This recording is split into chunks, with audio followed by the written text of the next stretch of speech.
Et bonjour à toutes et à tous, bienvenue sur ma chaîne pour apprendre Unreal Engine 5 en français. Aujourd'hui, on se retrouve pour une nouvelle vidéo sur un nouveau sujet qui est l'IA des ennemis. Alors, cette vidéo, ça va être une introduction à l'IA ennemie, parce que les IA, c'est quand même quelque chose de relativement complexe et compliqué. On peut faire énormément de choses, il y a plein de manières de faire des IA différentes. Nous, ici, on va voir la manière la plus courante, donc celle qui utilise les behavior trees. On les a déjà vus en partie dans la série sur l'IA de compagnon, mais ce qu'on avait fait servait à créer une IA alliée. Là maintenant, on va voir comment créer une IA ennemie, et donc avec des comportements différents, qui sont surtout des comportements d'attaque et de défense. Ou comme vous pouvez le voir là, un système de patrouille. Bien, et bien si c'est bon pour vous, on attaque ça tout de suite. C'est parti. Ok, donc, pour notre système d'IA, on va avoir ces gardes-là, qui vont avoir pour rôle de garder la porte. Jusque-là, normal. Mais on va également avoir ceux que vous avez vus dans l'introduction, qui ont pour rôle, eux, de patrouiller sur le pont, ici, et qui auront ainsi... Alors, ils auront tous le même système de détection, par contre, du coup, ils n'ont pas le même fonction de patrouille. Quand ils sont en stade patrouille, eux, en réalité, ils restent sur leur position. Les autres, en revanche, vous les avez vus, ils se déplacent selon un tracé, et ils font une boucle. Donc pour pouvoir réaliser ce type de système, déjà il va nous falloir une première chose. Donc ce que j'ai fait, c'est que j'ai créé un dossier AI, et dedans j'ai tout simplement créé un enemy base et le BP soldier. Donc nous, la logique, on la mettra dans l'enemy base, mais elle sera appliquée au BP soldier puisque c'est un enfant de l'enemy base. C'est tout ce que j'ai fait, il n'y a aucune logique dedans. Dans le dossier AI, on va créer un nouveau dossier qu'on va appeler data, et dedans, un dossier qu'on va appeler inops. Et on va créer une première enumeration qu'on va appeler enemy state. Donc ça, c'est le statut actuel de l'ennemi. C'est en fait les différentes phases qu'il peut avoir. Donc la première, c'est patrol. La seconde, c'est attacking. Et la dernière, c'est dead. Ça, c'est quand il est clean. Ok. Après, il y a un truc qu'on peut faire aussi. C'est un nouvel enum qu'on va appeler patrol type. Et lui, il va y en avoir 3. Donc il va y avoir none. Donc none, c'est les deux gardes qu'on voit devant la porte. Ensuite, on peut avoir des mouvements qui utilisent des splines. C'est ce qu'on va avoir pour ceux qui se dirigent sur le pont. Et on peut avoir également du random area. Ça, je ne vous l'ai pas montré. Et puis c'est difficile, ça va être difficile de vous le montrer. Attendez, je vous montre vite fait dans le projet de démarrage, dans mon modèle à moi. Donc là, il y a les splines sur le sol, hein, vous les voyez. Lui, il est en spline, lui, il est en spline, eux, ils sont en none, et en fait, derrière, il y a le roi. Et lui, son truc, c'est qu'en fait, il patrouille aléatoirement dans une zone autour de lui. On codera la logique, et si vous voulez, au pire, on posera juste un garde pour voir ce que ça donne quand ils utilisent cette logique-là. Donc voilà. Avec ça, on a ce qu'il faut en termes de data pour pouvoir travailler.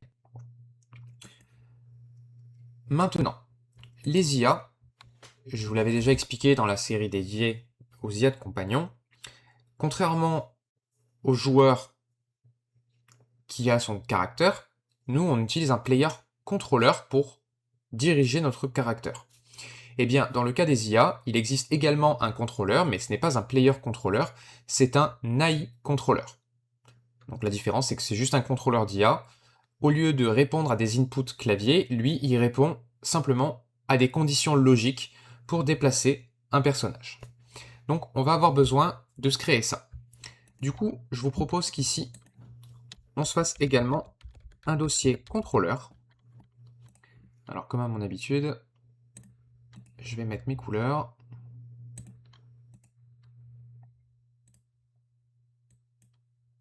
Hop. Et ici, Blueprint Class, All Classes, et vous tapez AIC, et du coup il est là, AI Controller. Du coup, on va l'appeler AIC Enemy. Save All. Vous pouvez l'ouvrir, puisque de toute façon, on va avoir 2-3 petites choses à faire dedans. Mais tout de suite, ce qu'on va faire, c'est venir dans Core, Player, IE Character, BP Enemy Base, et on va lui affecter ce contrôleur. Donc pour lui affecter le contrôleur, vous tapez simplement ici AIC, et il est là. Et ici, vous lui mettez le AIC Enemy.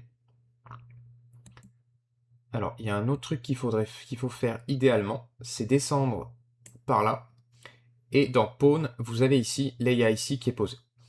Dans Auto Possess AI, donc ça, en fait, c'est de quelle manière le contrôleur est censé prendre possession du pawn auquel il est affecté.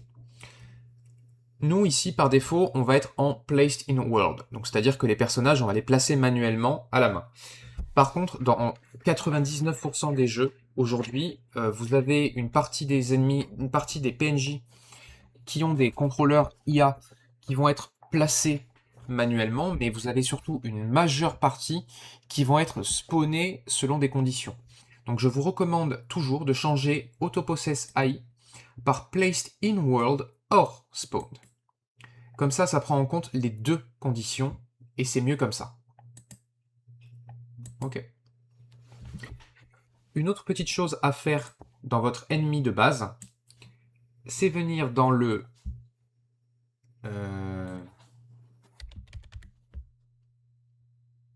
Ouais. C'est dans le... Alors, le nav movement, c'est dans le character movement, mais vous pouvez simplement cliquer sur la racine, ici, BP enemy base, et vous tapez juste path. Ici, vous allez faire use acceleration for path, et use fixed braking distance for path. Et là, mettez un truc du genre 120.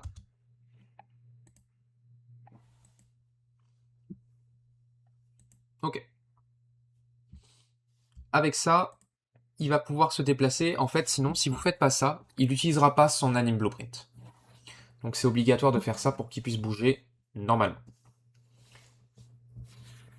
Ok. Au niveau de l'IA, il nous manque deux choses maintenant pour fonctionner. Un dossier qu'on va appeler BT et un qu'on va appeler BB. Donc le BB étant le blackboard. Oh oh oh. Et le behavior tree, il est ici. Donc on va venir dans BB et créer un blackboard, comme ceci. On va l'appeler BB enemy. Et dans BT, on va créer un behavior tree. BT enemy.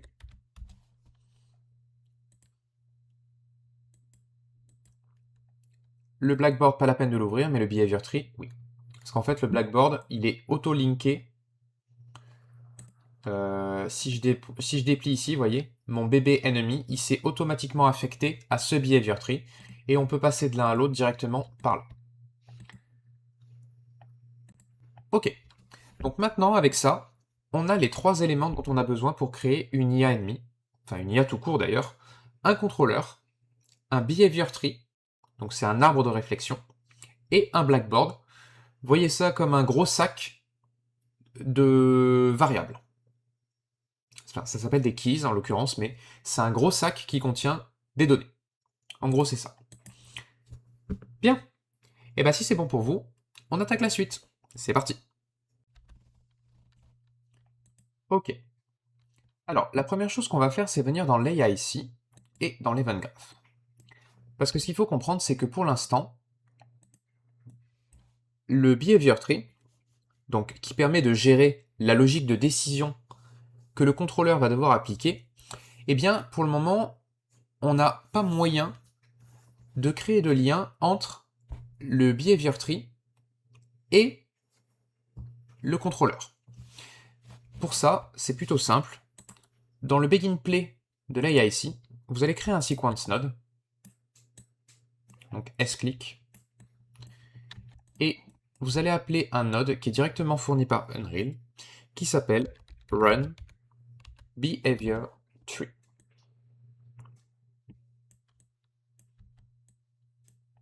Et ici, vous pouvez simplement sélectionner le Behavior Tree qui va être utilisé par ce contrôleur.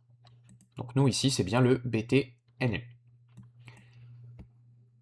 Alors, je vous le donne à titre informatif. Les IA, vous avez principalement deux manières de les faire dans Unreal. Le premier, c'est le Behavior Tree. Donc c'est ce que nous, on va voir dans cette ou ces deux vidéos. L'autre option, c'est le State Tree. Alors le State Tree, il est beaucoup plus récent.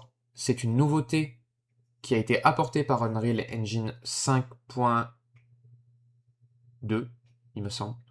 Alors que le Behavior Tree est là depuis bien plus longtemps. Historiquement, c'est lui qu'on utilisait. Alors, ils ne sont pas utilisés dans les mêmes cas. On va dire que le Behavior Tree, lui, il est utilisé sur des IA relativement simples avec peu de logique. Ou plutôt une logique simplifiée. Par contre, quand vous avez besoin d'avoir des comportements plus avancés, on utilise des State Trees. Alors ne vous inquiétez pas, il y a une série sur la chaîne qui arrive à propos des State Trees, parce que c'est un peu plus complexe. Sachez juste que pour démarrer une logique d'IA, c'est Run Behavior Tree pour un Behavior Tree. Pour un State Tree, alors, il faut qu'il y en ait un là-dedans. State Tree AI. Et sur le component, ici, vous pouvez faire Start Logic. Donc ça, c'est pour démarrer un Behavior Tree. Ça, c'est pour démarrer un State Tree. Donc le State Tree, je l'enlève. On y reviendra dans une série dédiée, puisque c'est un peu plus avancé déjà. Et surtout, ça se fait pas en deux vidéos, c'est beaucoup plus complexe et beaucoup plus long. C'est typiquement, pour vous donner une idée, les State Trees, c'est ce qui a été utilisé pour créer l'IA de Alien Isolation. Puisque cette IA, elle apprend des choses de ce que fait le joueur, ce qu'on ne peut... Enfin, si, on peut le faire avec un Behavior Tree, mais vous allez vite comprendre que c'est très compliqué, ça devient vite illisible, donc c'est vraiment pas adapté. Mais pour des IA simples de garde, comme ce qu'on est en train de faire là, le State Tree, pour le coup, lui sera overkill, donc il vaut mieux rester sur du Behavior. Cette parenthèse étant terminée, on a donc notre Behavior Tree qui est initialisé avec ça. Maintenant, au niveau de la logique du Behavior Tree, on a ici le root. Donc c'est d'ici que tout part. Et à partir de là, eh bien, on va pouvoir donner des instructions à notre IA. La première chose qu'on va faire, c'est... Alors déjà, je vais vous expliquer une chose sur le Blackboard. Ce qu'il faut comprendre, c'est que le Behavior Tree n'a aucun moyen d'accéder à des variables extérieures. C'est pour ça que il est équipé avec un Blackboard qui stocke les informations pour lui, et le Behavior Tree, il est capable de se servir de ces données pour agir en conséquence. Du coup, on va créer on va venir dans le Blackboard et on va créer déjà une première variable. Alors une key, ce que je répète, ce ne sont pas des variables mais des keys. La différence fondamentale, vous la voyez avec le choix que vous avez. Contrairement à un blueprint classique, vous voyez que vous en avez beaucoup moins. Du coup, nous ici, la première variable qu'on va vouloir créer, c'est la cible de notre ennemi. C'est parce qu'à un moment donné, pour qu'il puisse nous attaquer, il faut bien qu'il sache que son ennemi, c'est nous. Par contre, vous l'avez sans doute remarqué, il n'y a pas d'acteur là-dedans. Eh bien en fait, l'acteur, il est dans Object. Parce que oui, dans Unreal, un acteur, sa classe parent, c'est Object. Du coup, on va renommer cette key en Attack Target. Puisque cette variable, je précise, elle ne concerne que la phase d'attaque. Pour lui dire que nous, ce qu'on veut, c'est un acteur, et bien ici, dans KeyType, vous pouvez ouvrir, et vous avez Default Class. Et bien ici, on va tout simplement faire un... Alors, au choix. Soit vous mettez Actor, pardon, c'est ici, Base Class. Soit vous mettez Actor, directement, soit vous êtes plus précis, puisque vous savez que de toute façon, ça peut être que vous. Et dans ces cas-là, vous mettez votre BP. Nous, ici, on va mettre Actor pour rester générique. On part du principe qu'il pourrait attaquer... il pourrait y avoir des ennemis qui s'attaquent entre eux, etc., etc. Donc on va juste lui mettre Attack Target de type Actor, pas de default value. On va également créer une autre valeur, une autre key, de type enum cette fois-ci. Et on l'a créé juste avant, c'est le patrol type. Et ici, l'enum, eh bien on peut le choisir directement, c'est le patrol type.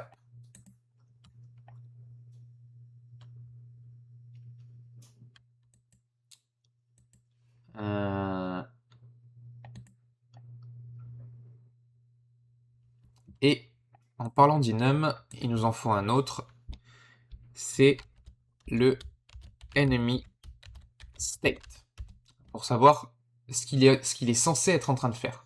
Est-ce qu'il est censé attaquer? Est-ce qu'il est censé ne rien faire? Est-ce qu'il est censé se déplacer? Etc. etc. Donc,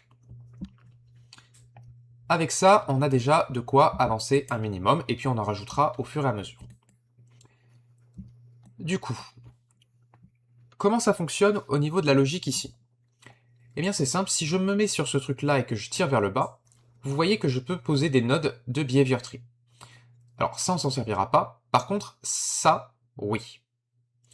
Vous avez deux types principaux de nodes dans un behavior tree, les selectors et les sequences. Et là, vous venez probablement de voir un truc. Depuis le root, je ne peux sélectionner, je ne peux me diriger que vers un seul élément. Eh bien, c'est à ça que servent les selectors. Puisque depuis un selector, si je duplique ma séquence par exemple, eh bien je peux aller soit vers l'un, soit vers l'autre. Et c'est comme ça qu'un behavior tree devient un arbre de décision. On a un sélecteur qui va décider, selon les conditions qu'on va lui donner, est-ce qu'il doit aller là ou là. Donc ça tombe bien puisque nous, c'est cette disposition qu'on va vouloir. Et moi, ce que j'aime bien faire, c'est renommer mes séquences. Donc ici, ce sera la sequence chase.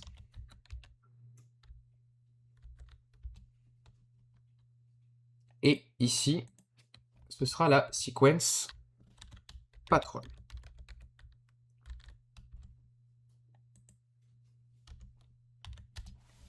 Alors là, vous êtes en train de vous dire, pourquoi la patrol est là-bas? Alors, il y a une chose qu'il faut que je vous explique quand même, qui est assez importante à comprendre, qui est même très importante à comprendre. C'est indiqué d'ailleurs par le petit symbole de la séquence. C'est qu'il faut savoir qu'un behavior tree, il va fonctionner également par ordre de priorité. Et la priorité, elle va de gauche à droite.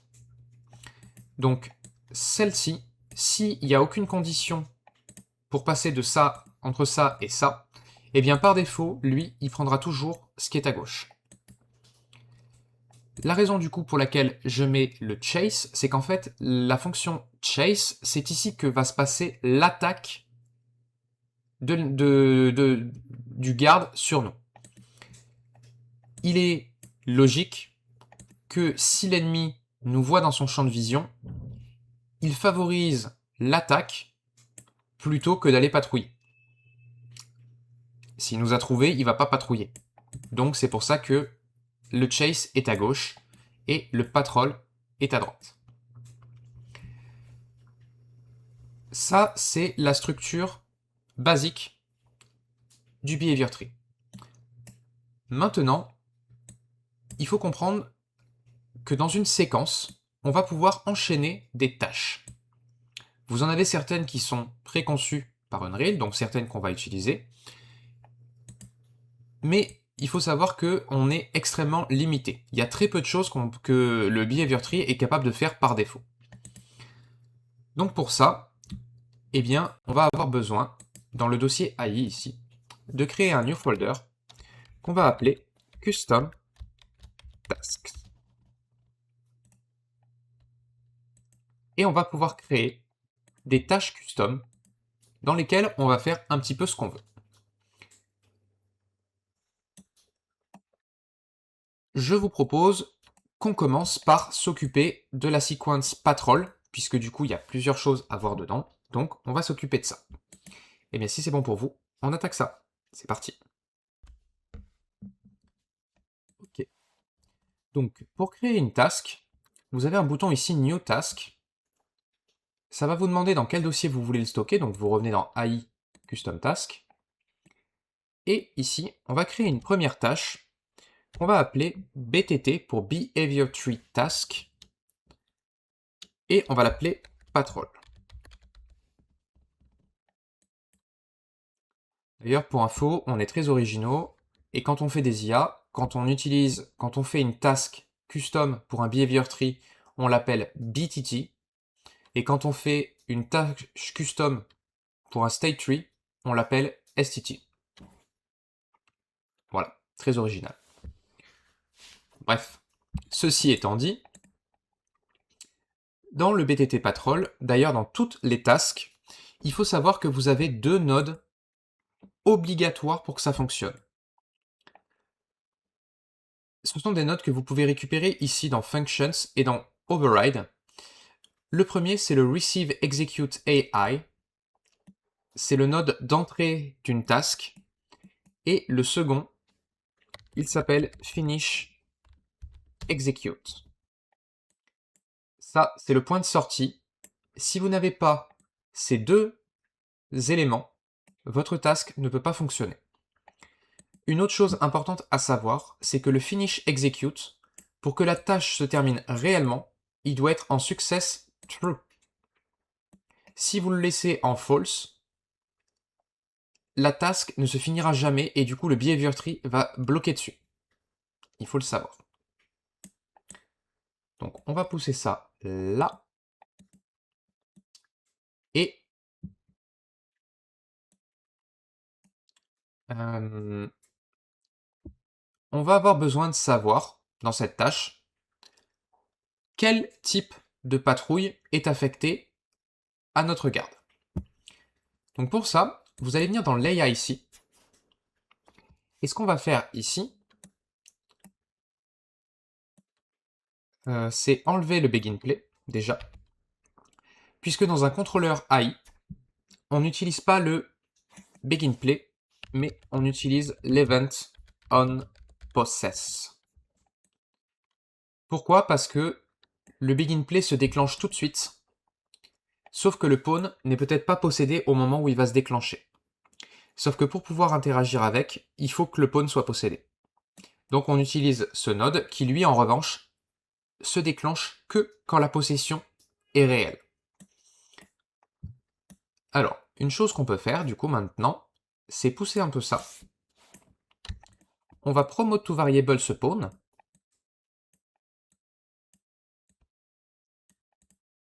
On va le renommer en enemy ref.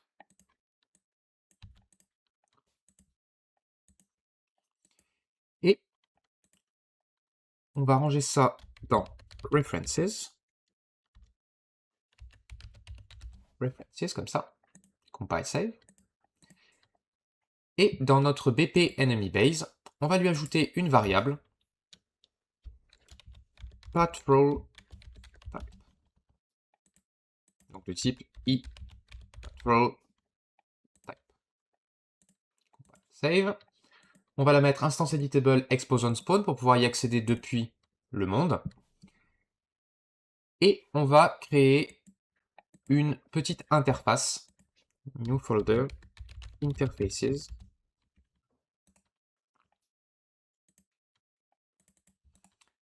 Qu'on va appeler BPI AI. Ça suffira.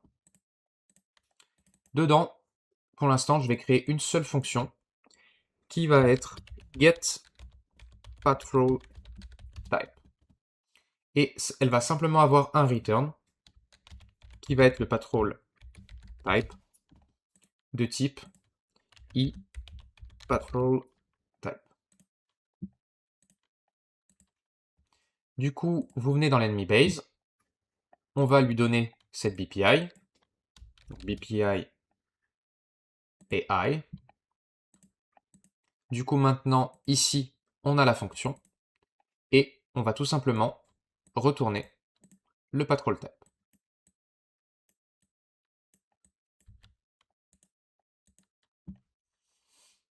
Okay. Du coup, vous pouvez revenir dans l'AIC enemy, et dans le Zen1 ici, eh bien, on va prendre notre enemy ref. Dessus, vous allez faire un get patrol type message. On va le passer là-dedans.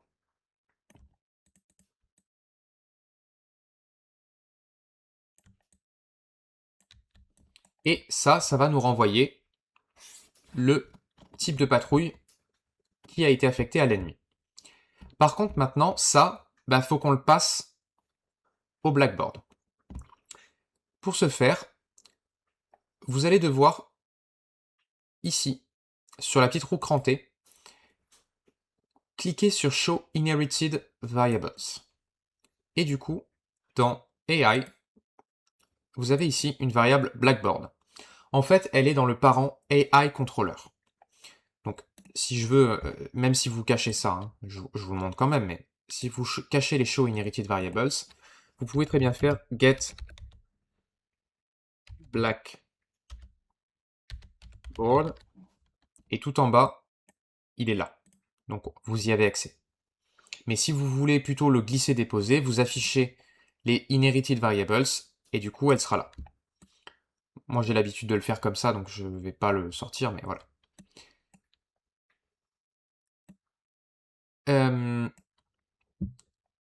Au niveau du patrol type, eh bien, sur ce Blackboard, vous allez faire set value as, donc enum, puisque c'est un enum qu'on lui passe.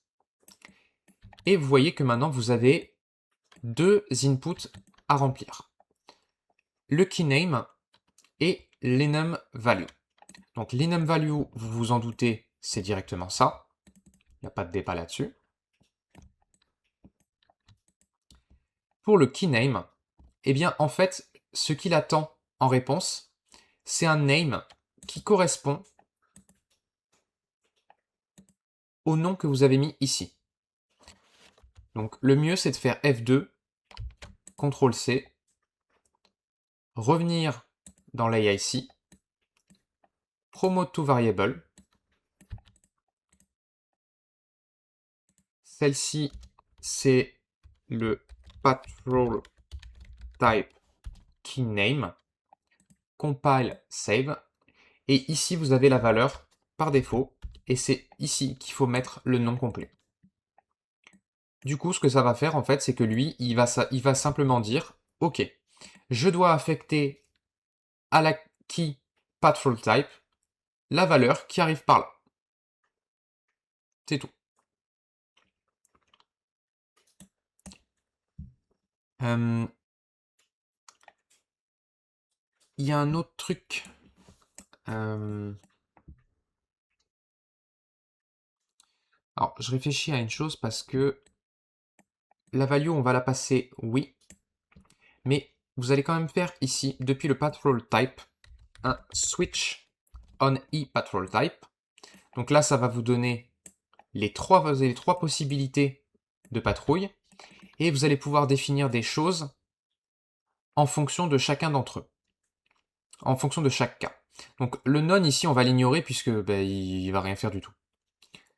Par contre, en ce qui concerne le spline, eh bien, il va effectivement...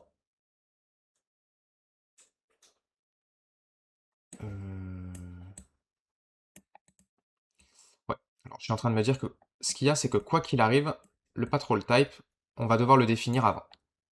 Donc, vous mettez le ça en premier. Ça, on casse le lien et on se branche en dessous comme ça. Voilà. Puisque on veut dire à notre ennemi qu'il est en patrouille, enfin qu'il a ce type de patrouille, mais en fonction du spline ou du random area, on va devoir passer des informations qui sont différentes à l'ennemi. Donc ça, je vais juste le catégoriser dans Blackboard Keys.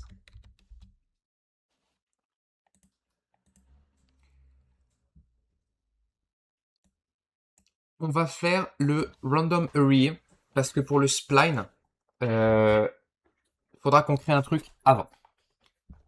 Donc pour le random area, c'est assez facile.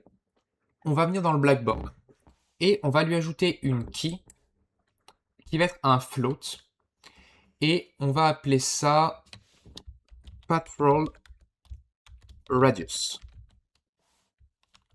CTRL A, CTRL C. Donc le patrol radius, ça va être tout simplement le rayon autour de l'ennemi dans lequel il va pouvoir faire sa patrouille aléatoire. Du coup, on revient dans l'AIC et dans Random Area, eh bien, on va refaire un nouveau get blackboard, set value as float cette fois-ci, puisque c'est une variable, c'est une key float que j'ai créée. Donc ça vient dans Random Area. La key name promote to variable. Je vais la copier avant de la perdre. Patrol radius. Et du coup, ici, ça va être le patrol radius key name.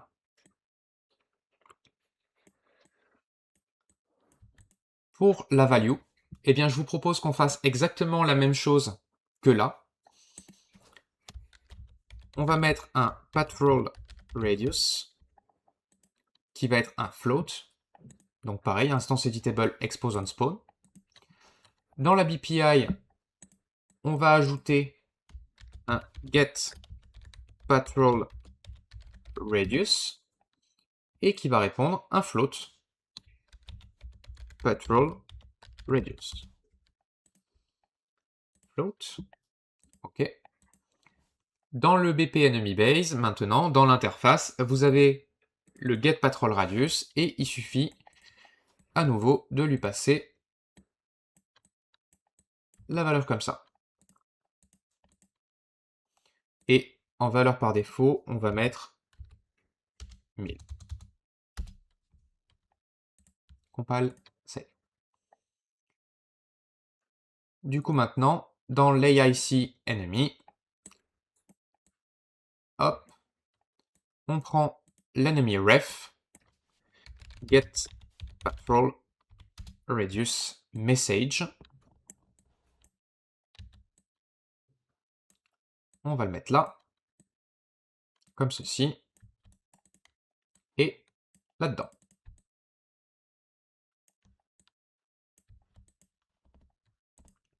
Compile, save.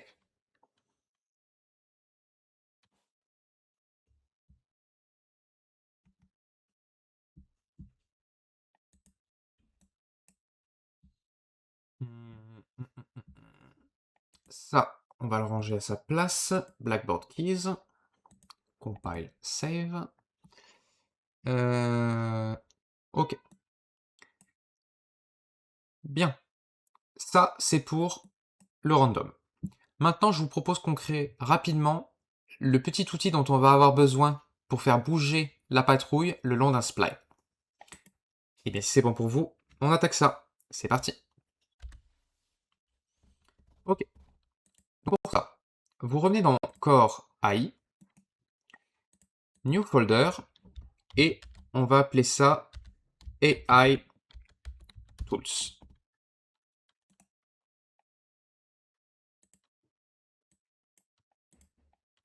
Là-dedans, Blueprint Class, Actor, BP, Patrol, Route. Vous l'ouvrez. Et dedans, eh bien, on va ajouter le fameux spline. Donc un spline, c'est une ligne comme ça, avec deux points, que vous pouvez étendre et vous pouvez créer autant de segments que vous voulez. Et vous pouvez également rendre ce spline fermé. Donc du coup, ça fait une boucle. On va quand même renommer ce spline en Patrol Route, puisque la vraie route de patrouille, c'est elle.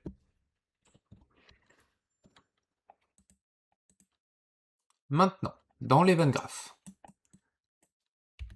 ce qu'on va faire, c'est qu'on a besoin de savoir combien de points il y a exactement sur cette ligne. Donc pour ça, vous prenez le composant Patrol Route que vous avez créé ici, et vous avez un node dessus qui s'appelle getNumber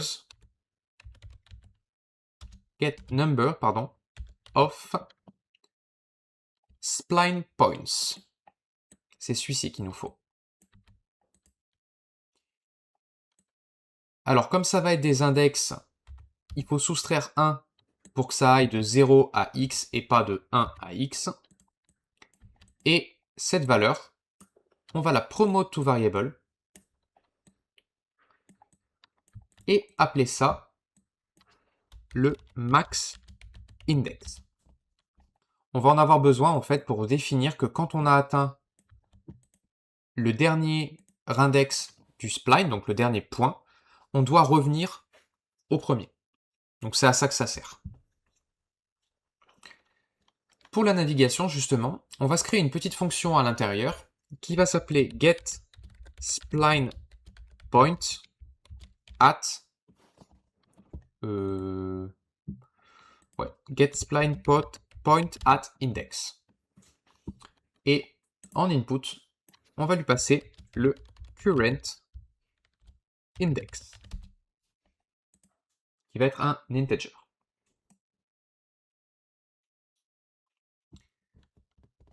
Donc, la première chose qu'on va faire justement, c'est vérifier si ce current index, il est supérieur ou égal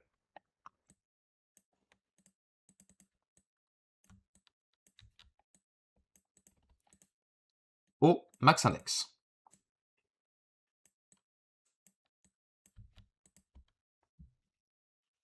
Et le retour booléen de ce truc, eh bien, on va s'en servir pour faire patrol route get location at spline point.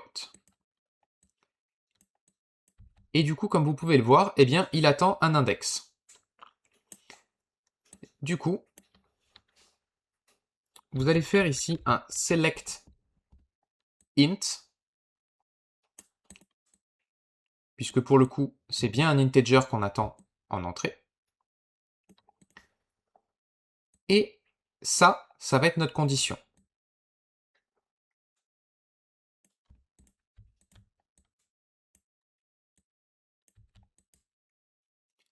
La condition, elle est simple.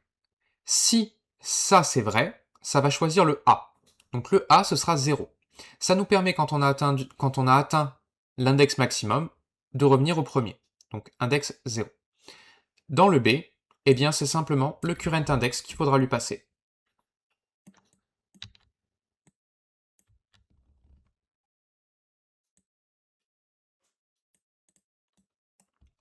Dans les coordinate space, surtout, vous mettez world et pas local.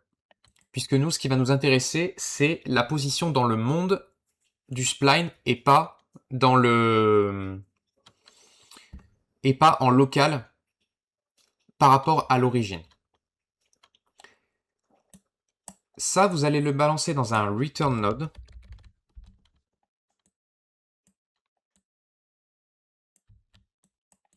Et dans ce return, on va lui donner le vecteur de sortie.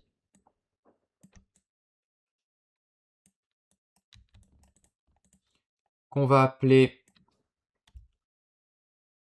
point location. Et on va lui donner un deuxième truc, c'est prendre l'index actuel plus 1. Alors là, increment, ça sert à rien puisque c'est pas une valeur qu'on set.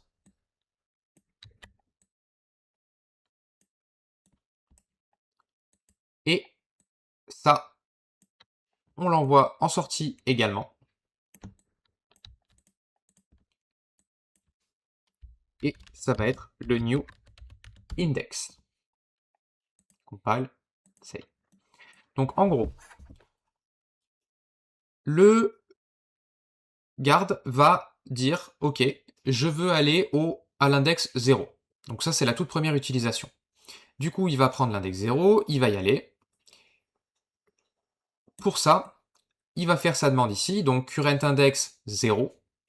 Est-ce que c'est supérieur ou égal au max index? Ce sera faux, donc ça va prendre 0. Ça va donner la position du point 0 au return node. Et en même temps, ça va dire que le prochain index, ce sera 1. Du coup, à la prochaine, donc quand il va atteindre le point 0, il va faire la même demande, qui va repasser par le même chemin, et qui va lui renvoyer 1, puisqu'on a fait l'addition. Du coup, ça donnera la position 1. Et ça incrémentera jusqu'à atteindre le maximum. Donc voilà comment ça fonctionne, ce patrol route. Du coup, pour l'utiliser, eh bien, ce qu'on va faire, c'est que vous allez venir sur le BP enemy base, ajouter une variable patrol route de type BP patrol route, object référence, instance editable expose on spawn, à nouveau. Comme pour les autres,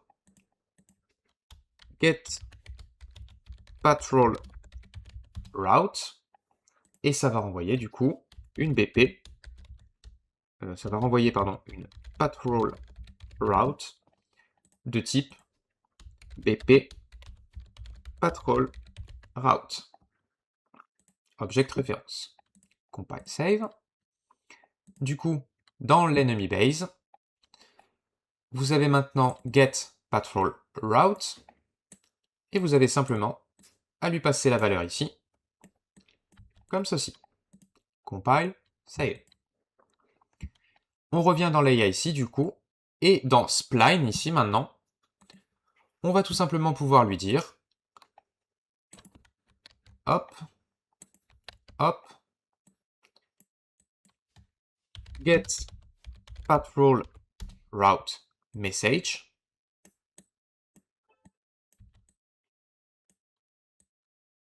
hop, on a la patrol route qui est ici, on vient dans le blackboard, on ajoute une key de type object, on va l'appeler patrol route également. Ici, on peut être plus strict en mettant BP patrol route, puisque c'est uniquement ça qu'on veut dans cette variable.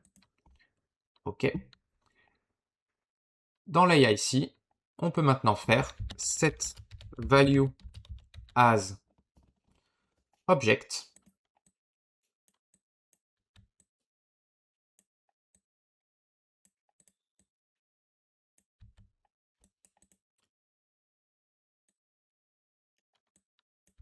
Voilà.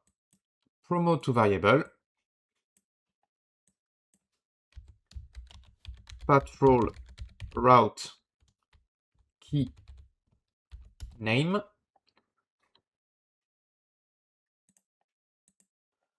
Catégorisé en Blackboard key. Et celle-là, c'est patrol route. Et bien sûr, on n'oublie pas de passer la patrol route ici, directement là-dedans. Compile, save. OK. Donc maintenant, si je viens dans le monde et que je clique sur un de mes gardes, dans Default ici, alors d'ailleurs, ce qu'on va faire, c'est que dans la BPI, ces fonctions, on va les placer dans une catégorie qu'on va appeler AI et on va mettre le séparator patrol, puisque les trois conditions de toute façon concernent la patrouille. AI patrol. Compile, save, et je vais copier ça, revenir dans mon BP enemy base, et ces variables, on va également les mettre dans une catégorie qui porte le même nom.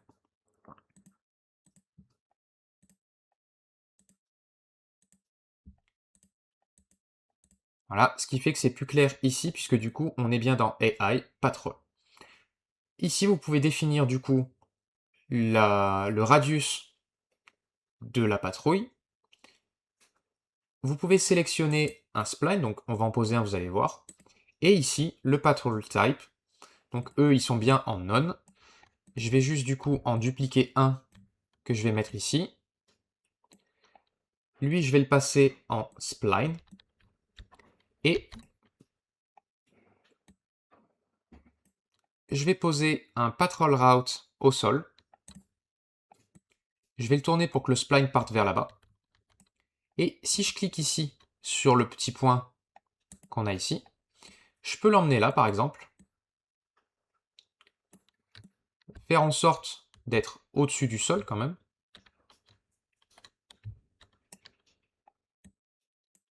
et par exemple tracer un passage sur le pont comme ça, en marquant un point d'arrêt, oups,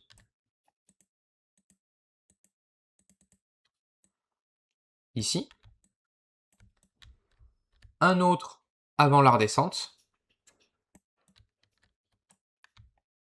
c'est Alt, Alt-clic pour créer un nouveau spline point. Alors, on va toujours essayer de se mettre au-dessus du niveau du sol. Maintenant, je peux revenir ici. Faire comme ça, par exemple.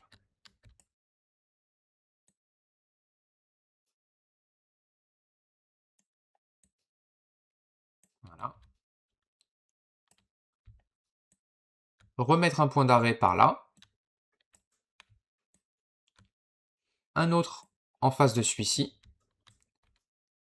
Et si je clique sur le spline ici, j'ai normalement une option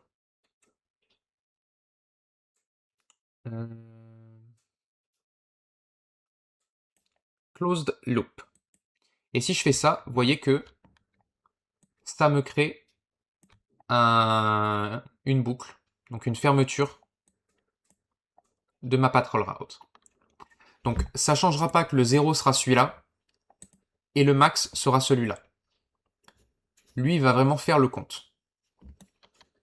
Maintenant, si je reclique sur lui, dans patrol route, vous voyez que maintenant j'en ai un.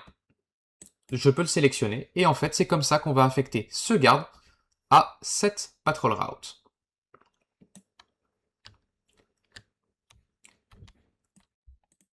Donc voilà. Bien.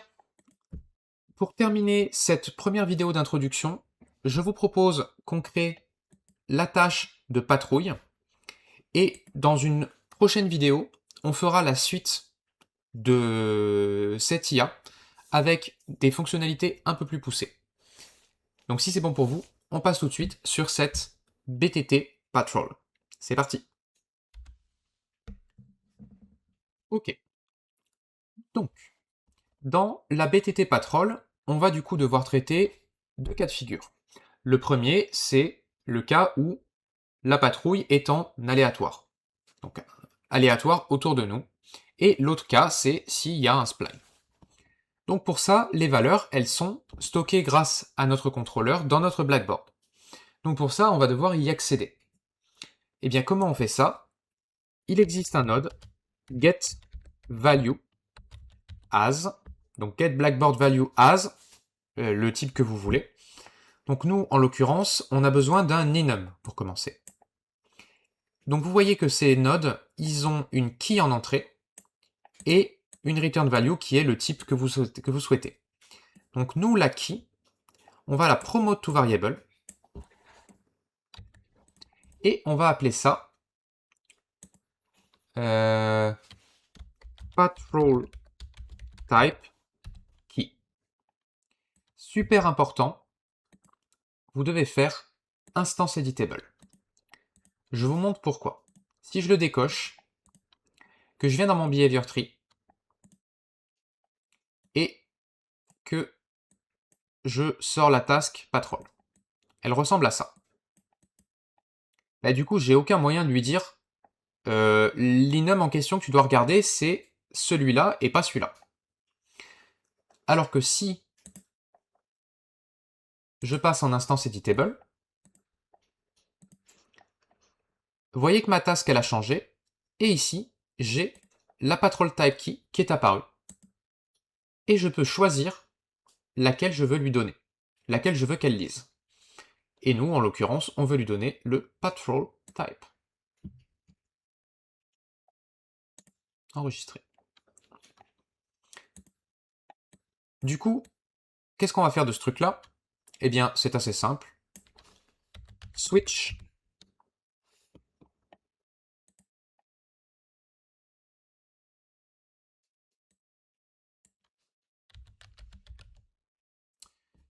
ouais. Alors, le problème de l'inum, c'est que celui-là, il n'est pas typé. Donc, il faut faire un cast. Ça marchera pas.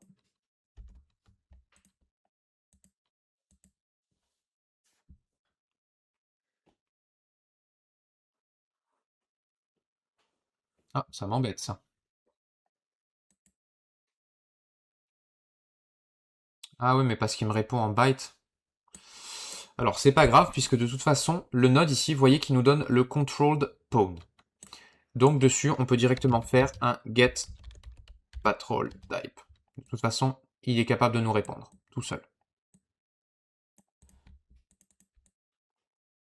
Et de toute façon, ce sera forcément synchronisé avec le Blackboard. Donc, pas de problème. Sur ce patrol type, on peut maintenant faire notre switch.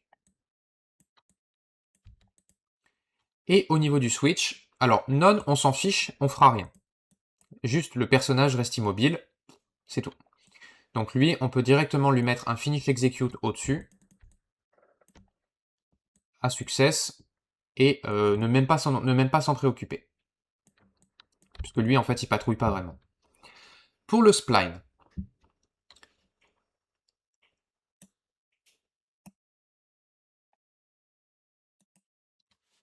get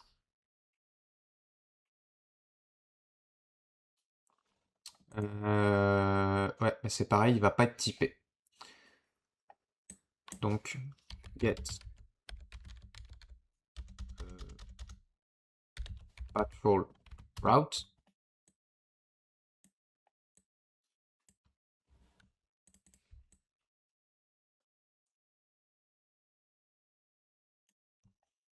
Ouais, donc en fait, alors, autant le type, on peut le stocker dans le Blackboard, autant c'est pas forcément important de les avoir dans le Blackboard. Mais au moins, je vous ai montré comment on passe des données au Blackboard, ça servira toujours à ça. Donc, depuis le patrol route ici, on va faire un isValid quand même, juste pour être sûr qu'on a bien une patrol route qui est définie. Ça peut arriver. Si c'est valide, eh bien depuis le get patrol route, le retour, pardon, du patrol route ici, eh bien on va appeler get spline. Comment je l'ai appelé la fonction? Get spline point at index. Donc get spline point at index.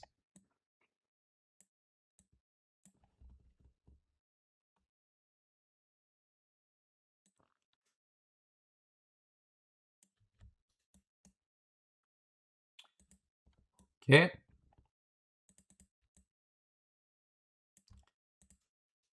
Et alors, un truc qu'on peut faire dans le patrol route, on peut se passer de ça. On va faire un truc qu'on va faire plus simple. On va faire promote to variable current index. Décrocher ça et ça. On va prendre le current index ici. Le donner là-dedans.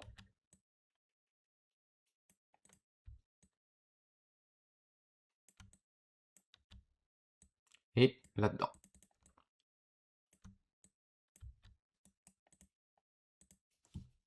Du coup, contrairement à ce que je disais tout à l'heure, ici, on peut faire plus du coup, pour faire un increment.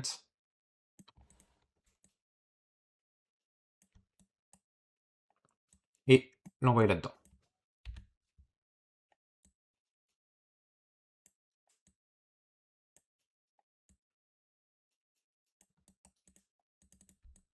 Ça, on va le passer là. Et ça là-dedans.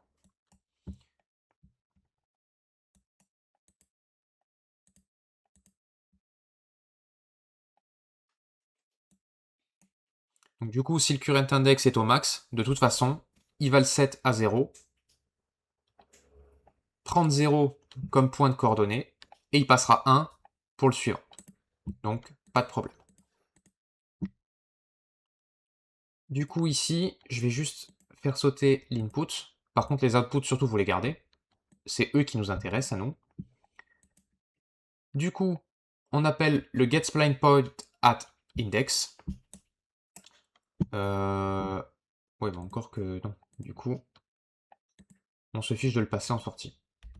On veut que le point location.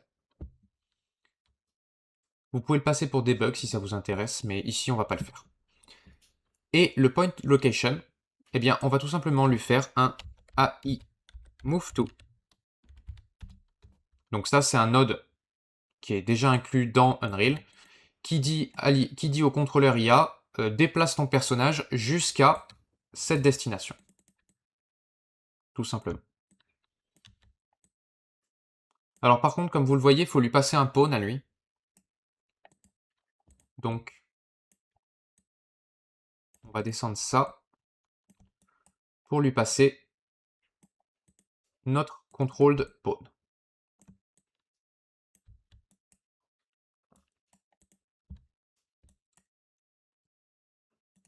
Et une fois qu'on est en onSuccess seulement, on finish execute. Pourquoi uniquement sur le onSuccess? Parce que en fait, il faut savoir que sur le node IMoveTo, le onSuccess, lui, il ne va se déclencher que quand on aura atteint la destination. Ce qui est exactement ce qu'on veut. Par contre, en acceptance radius, je vous conseille de mettre un truc comme 20 plutôt. Ça évite que l'ennemi soit obligé d'aller précisément sur le point pour que ça considère que c'est acquis. Avec 20, c'est quasiment sur le point, mais ça laisse quand même un peu de marge. Ok, donc ça c'est le cas de figure où on est sur le spline point. Pour le random area, c'est quasiment la même chose, donc on va bien avoir un IMoveTo aussi sur le pawn. Sauf que avant, eh bien, on va prendre le control pawn ici, faire un get actor location. On veut connaître sa position immédiate. Et à partir de cette position, on va faire un get random reachable point in radius. Donc ça garantit que le point sera accessible. Et pour le radius, eh bien, ici, on va faire get blackboard value as float, puisque si vous vous rappelez bien, on a sauvegardé dans le blackboard le radius, le patrol radius, et c'est lui qu'on va vouloir. Donc promote to variable, et ce sera le patrol radius key, instance editable. Donc le patrol type, on s'en fiche. Ça, on s'en fiche pas par contre, on le passe là-dedans. Alors, par sécurité, il vaut mieux mettre un branch pour savoir si on a reçu un point.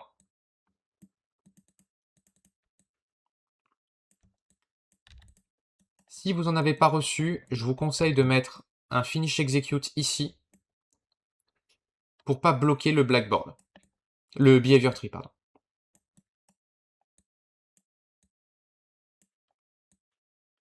Et si c'est true, eh bien on a ici une random location qu'on peut envoyer en destination du iMoveTo.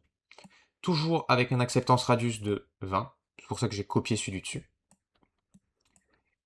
Et enfin, finish execute on success.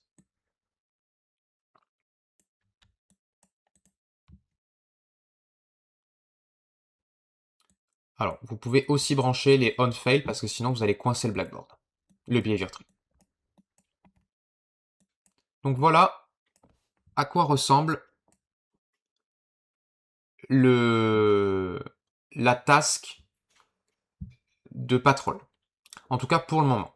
Vous verrez qu'il y aura un autre élément qu'on ajoutera, mais on fera ça dans la prochaine vidéo puisque ça concerne une fonctionnalité un peu plus avancée du behavior tree. Du coup, dans le BTT enemy, sur le patrol, ici, dans le patrol radius, vous pouvez sélectionner le patrol radius. Voilà. Eh bien écoutez, on va s'arrêter là pour aujourd'hui. J'espère que cette vidéo vous aura plu. Si c'est le cas, n'hésitez pas à mettre un like, lâcher un commentaire, vous abonner à la chaîne, et on se retrouve la semaine prochaine pour la suite de cette vidéo. Ciao ciao!